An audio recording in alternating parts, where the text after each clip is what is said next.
Assalamu alaikum and welcome back to our channel We Matter. I am your host Hina Zaidi and today I am back with another exciting episode. As you know, We Matter is a space where we discuss personal growth, mental well-being and global learning. So in today's episode we are honored to once again host Dr. Sadrudin Pardhan, who is a world-class educationist and a deeply reflective scholar and thinker. As we dive into the inspiring journey of how a vision transformed into a quality institution that has served generations with excellence. So, today's episode is surely a special one. Dr. Pradhan, it's always a pleasure to have you with us. It's my pleasure too. Yes, thank you so much, sir. And now, to initiate today's discussion with Dr. Pradhan, I would like to invite my co host, Mrs. Saida Musarat. Yes, over to you, Musarat. Thank you so much, sir, to be here with us once again. The earlier episodes, we were so delighted to hear the stories of your childhood and what a Exactly. wonderful upbringing that you had that reaffirmed, many beliefs for many of us. And having that complete childhood, it has led, you to be a great professional in your professional life, like, the education sector that you belong. And I was just going through few of your background, and I was just thought, like, having done PhD in chemistry, and then pursuing education and trying to develop institutions. Sir, I cannot put my thoughts together, but I would just take few lines that you have quoted in one of your paper, that in which His Highness has stated that you can build new buildings, but if you cannot find quality men and women to implement the programs and to give them confidence that their programs will be able to continue and grow in the future, you have achieved nothing. So His Highness the Aga Khan at the inauguration ceremony of Northern Areas stated that. Sir, your love for this and passion to develop the institution for where you felt the need. So, sir, how the whole conceptualization and the that you conceived, what was the motivation and inspiration behind? I would just like you to share it for the interest of our audience so that they can get more information about Aga Khan University Institute for Educational Development. Thank you very much, Musarat. You raised a very important point that I did my PhD in chemistry, then I ended up in education. Let me start by saying a few words about that because I think it links with my journey in how Aga Khan University Institute for Educational Development, what we call AKU-IED, was developed. In 1981, my family and I decided to move to Canada. And we moved because we felt that our children needed better education at the tertiary level. So we made it to Canada in August. And I was very fortunate that soon after we arrived in Canada, I was able to get a job. So I worked in the private sector in the agriculture industry for 1 year. And once that company was wound up, I decided to do my master's in business administration. So at about that time, I got an opportunity to stay back in Red Deer, but I opted for an evening program for the MBA. I was studying at the University of Alberta, and I would commute between Red Deer and Edmonton. It was a distance of 154 kilometers, so I did a lot of driving. sometimes going twice a week, sometimes 3 times a week, depending on how many courses I was taking. But it was exciting. It was exciting to get back into learning. I also had a reasonably good job, so I could take care of my family. Now, in spring of 1983, I was fortunate to be offered a job with the Red Deer College in Red Deer. And I was teaching chemistry at, it was a college prep, which means that higher secondary level. And the course went well, so the college offered me a 1-year contract. And there I was supposed to be teaching the college preparatory courses, plus the first and second year university courses in organic chemistry and general chemistry. And so it felt good to be back in the classroom. I enjoyed teaching. And very soon I got another opportunity from the Concordia College in Edmonton. They requested Red Deer College if they had any faculty available who could teach some spring-summer courses in the subsequent year. And because my contract at the Red Deer College was of 9-month period, I gladly accepted that position. Again, at the Concordia College, I was teaching first and second year university courses, particularly for students aspiring to enter the medical field in medicine or dentistry. Now this continued. I taught at Red Deer College, I taught at Concordia College, and then I was also taking evening courses at the University of Alberta. Things went well. I was busy. I drove a lot of kilometers at that time, but I was very determined. By 1986, I was able to complete my MBA, because in the part-time program, it took a little longer because there were only so many courses that I could take every week, and therefore every term. So by mid-86, I was done with my MBA, and new opportunities were coming up. And then in 1987, there was a very interesting position advertised for this Chief Executive Officer of Aga Khan Education Service, Pakistan. Initially, I didn't pay much attention to it, but the position was advertised again. So I put in my application after discussions with my family, and our children had now grown up, so 2 of them would soon join the university. So we thought, yes, why not try, and if I got that opportunity, we could take that opportunity for 3 years, move to Pakistan, and then would see what happens next. So the interview process took place in 1988, and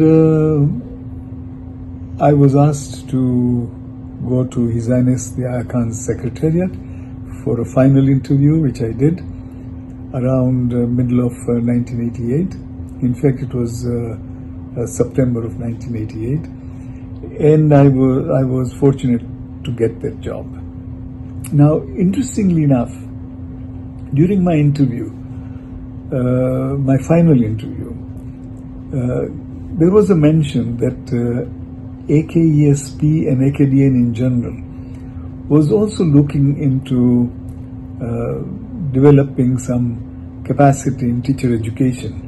And because I had already got experience of working at the Kenya Science Teachers College, it would be useful. So I made a note of that and said, yes, if such an opportunity comes up, I would be more than happy to help.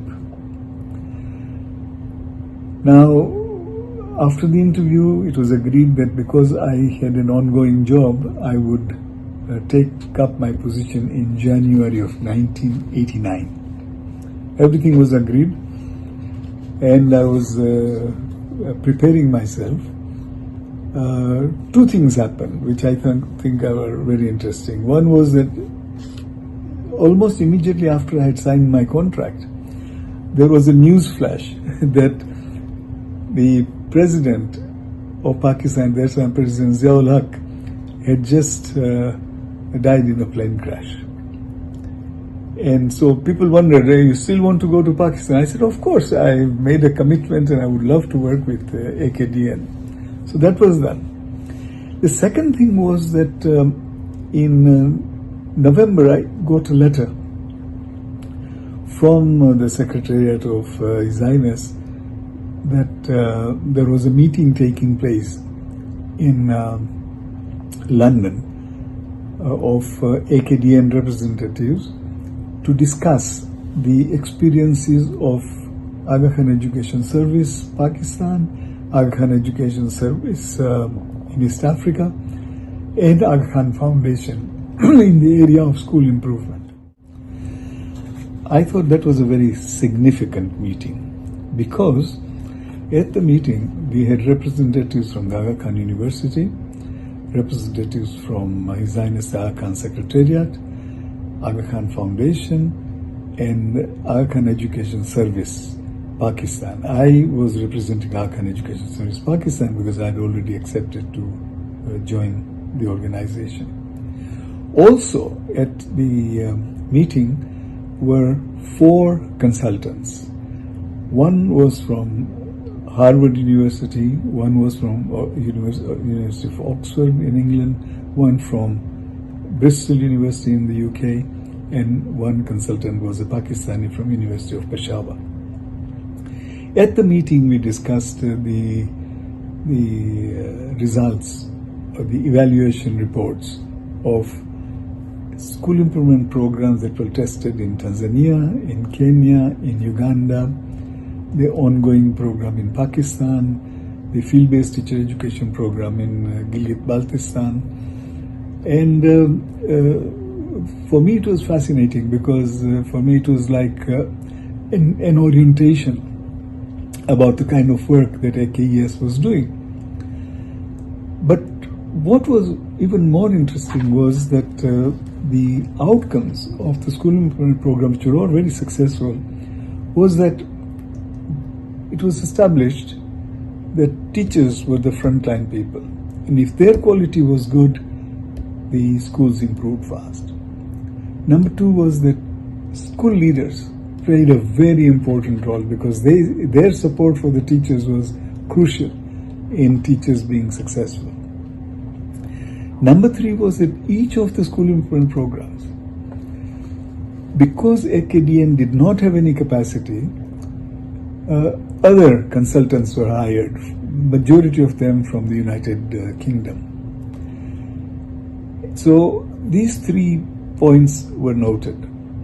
And at the end of that conference, we all agreed that in order for AKDN to look into teacher education, it would be important to request the Secretariat of His Highness to appoint a task force so that more work could be done to see how the field was doing, what kind of issues existed.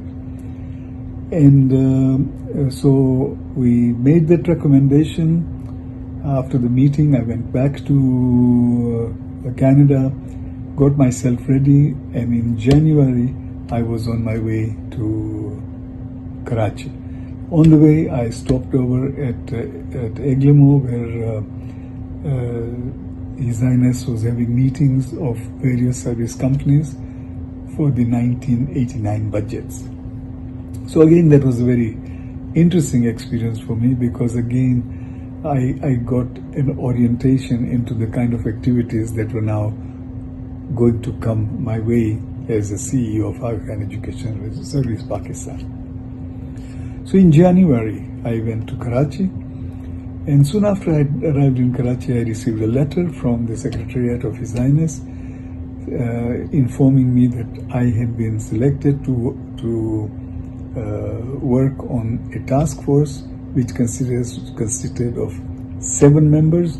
There were representatives from His Highness's Secretariat in France, the Aga Khan University president was there, the chairman of Aga Khan Education Service Pakistan was there, I was there, Aga Khan Foundation was represented, and we had a consultant who was at that time associated with both Oxford University and Michigan State University in the United States. So this was formed, and then soon after I received a message that the consultant was going to visit Pakistan to do a field study of what teacher education was like at the ground level and how the schools were operating at the ground level. So I was getting myself ready. Fortunately, the person I was taking over from was still on the job, so I could be given time off, and for me it would also be a very good orientation to what was happening in Pakistan. So the consultant came. His name was Harry Judge. So Harry Judge and I spent a lot of time. We met with government dignitaries, we visited schools, we visited teacher education institutions initially in Karachi. We then traveled to Islamabad, met with government officers, visited 2 or 3 universities. We interacted with the curriculum bureau, and generally getting a feel for what the perceptions were of teaching and teacher education at the ground level. From there, we also paid a visit to Lahore. We had some meetings there, came back to Karachi and did a lot of soul searching, discussing, and our thoughts were then translated into a brief paper written by the consultant, where we pointed out some of the issues that teacher education was facing and how best we could proceed. Sir, another thing, the journey is it's a long journey, and we just are trying to take the gist of some of the things which have been done, because this is I believe that thinking about the structure, building the institution, and the findings of the task force, and then bringing about the operational modalities. This was all a huge task. And sir, did you develop a good team to work with you? Because you were carrying HH's vision, Yes. and to have people come along. How did you convince people? How did you motivate them? Because this would be very inspiring for people to understand what drives the passion. So after our meetings, Harry Judge wrote a brief report, a paper that was shared with the task force. And then during the first task force meeting in Pakistan, we discussed our findings, and we shared with the task force about the state of education in Pakistan and what are the possible ways in which we could proceed further. Harry and I were very impressed with what was already happening at Aga Khan Education Service schools. They were in the process of going through a school improvement program after the denationalization. And we saw the enthusiasm, we felt the enthusiasm of the teachers. And we felt that, that's the way we should go. We should have enthusiastic teachers who care for the children, and that was the recipe for quality improvement. So after our paper was written, we, as I said, we discussed within the task force, and we had further meeting with the task force. And in that, we co-opted a number of people who could give us useful advice. These were people who were working with Aga Khan Education Service. These were people who were working in our various projects in Gilgit-Baltistan and Chitral. They all came to Karachi and we met together. We also incorporated people who were working with the Teachers Resource Center, which was also being funded by the Aga Khan Foundation. And we got some very useful input from them. And based on all our discussions, we kind of felt that following were very important points. Number one was that,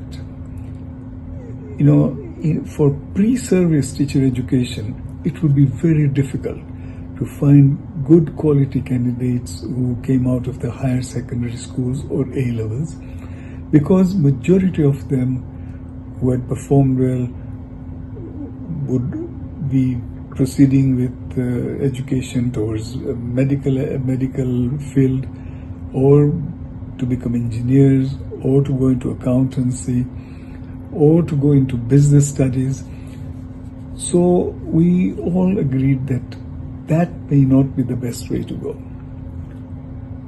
So what did we agree on? We felt that there was a very large number of teachers who had opted for teaching as a profession without having had any formal teaching qualifications, but who were very enthusiastic teachers, well educated, and surprisingly a very large number of them were women.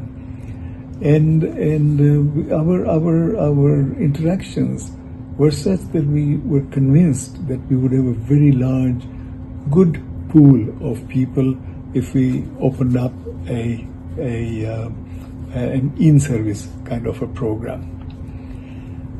We also felt that we would not be able to solve everybody's problems. So it would be important to have a small institution, very vibrant, that was more focused on research, was focused on developing models so that we could share these with people, so that we could have others also supporting the enterprise of preparing strong teachers so that the quality of education would improve.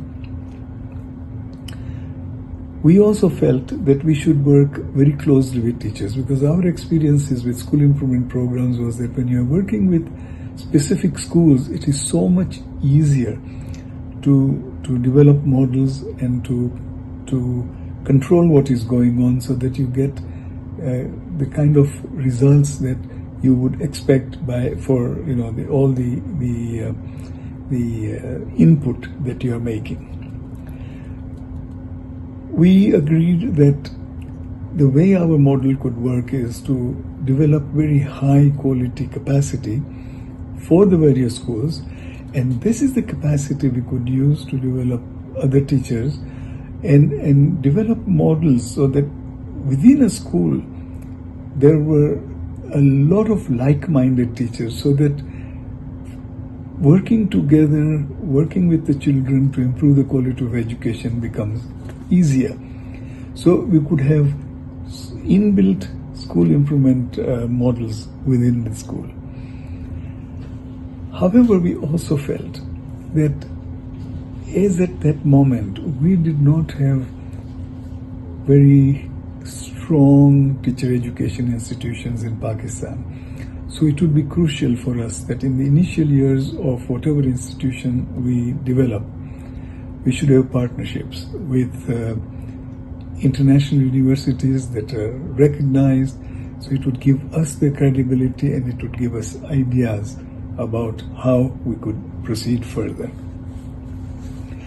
Based on all these discussions, we requested the consultant to develop a proposal. Now, one issue that we had not yet agreed on is that whatever institution we develop, who would launch that institution? We had two choices within AKDN. One was that Aga Khan Education Service, which had a great interest in developing an institution like that, because it has a large number of teachers, could be the one that is launching the university or the institution. The other one would be Aga Khan University.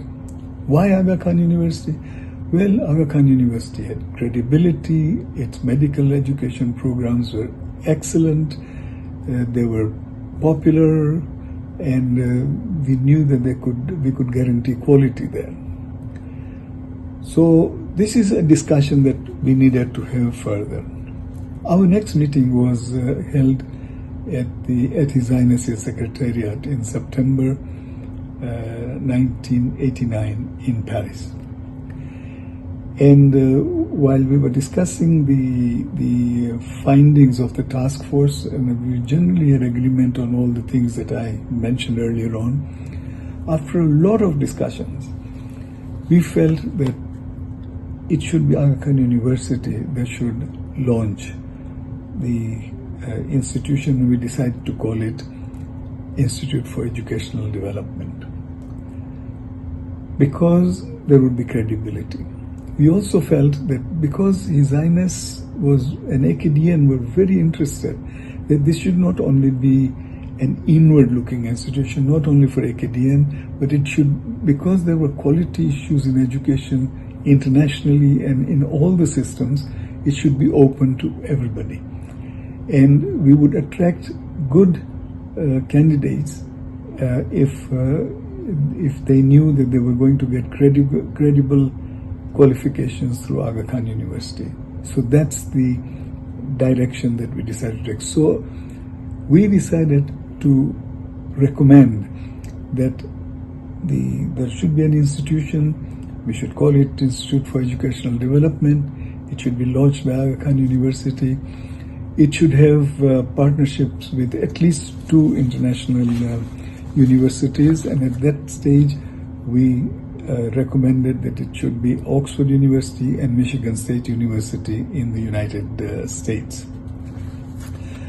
We all agreed that it should be a small institution, that it should be driven by strong research, and we should test models.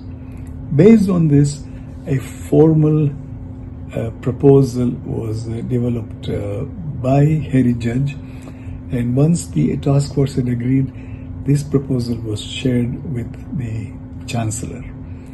The Chancellor made some suggestions. The proposal was modified before it was sent to the Board of Trustees of Aga Khan University. The board discussed it, and they made some suggestions. They felt that one thing that we had not included was early childhood development, which we decided to mention in our proposal. And they also suggested that, you see, there should be some linkages between IED and maybe a higher secondary institution within AKDN. So that was also noted, and ultimately the first Aga Khan Higher Secondary School in Pakistan was established by Aga Khan Education Service, Pakistan. So after all this, the board gave its approval that yes, they were happy with the proposal. So they asked the task force to modify the proposal based on their input. This was done, and ultimately the board approved the proposal, but on the basis that the task force would have to solicit external funding in the formative years of the Institute for Educational Development. As His Highness the late Aga Khan IV envisioned, it takes a team guided by a visionary leader to create institutions that uplift generations through health and education for the greater good of all the humanity. So viewers, here we would like to take a pause. We hope you enjoyed the first glimpse into this wonderful journey of AKU-IED. And believe me, there is so much more ahead. So stay tuned as we explore the next chapters of this inspiring story. Till then, take care and Allah Hafiz.